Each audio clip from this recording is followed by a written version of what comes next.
what was the biggest challenge that you faced at that time while you were trying to, you were going through that learning curve of learning game development from scratch and building your first game, Mm. and then eventually landing your first job as a game developer. So, what were the biggest challenges that you faced during this whole So journey? be, so I would say I would not just name one challenge. Like there were a Hmm. lot many challenges. Hmm. Like when you keep building your projects, like the bugs which you find in your game, especially like solving the bugs. Like Hmm. if you want to be a game developer, you should like very well know how to solve bugs and like go across it.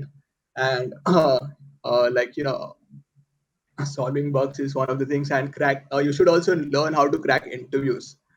Like Hmm.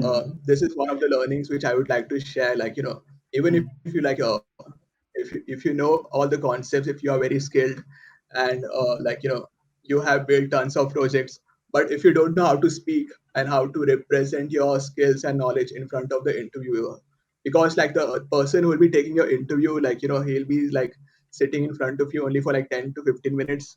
Like he won't be knowing your background, like what all you know, how talented are you, how skilled are you, Hmm. like so if you don't know how to speak, so like I remember always Malar always keeps on focusing, like try improving your communication skills. Hmm. Like even if you know a little bit less, but like if whatever less you know, that you know how to speak.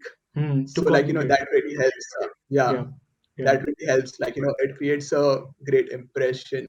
So like because I had given a lot of interviews, I kept on giving interviews like from month 6, month 5. Hmm. So like that learnings from each interviews, like that only helped me to crack my job mainly in implied zones. Hmm. Got it.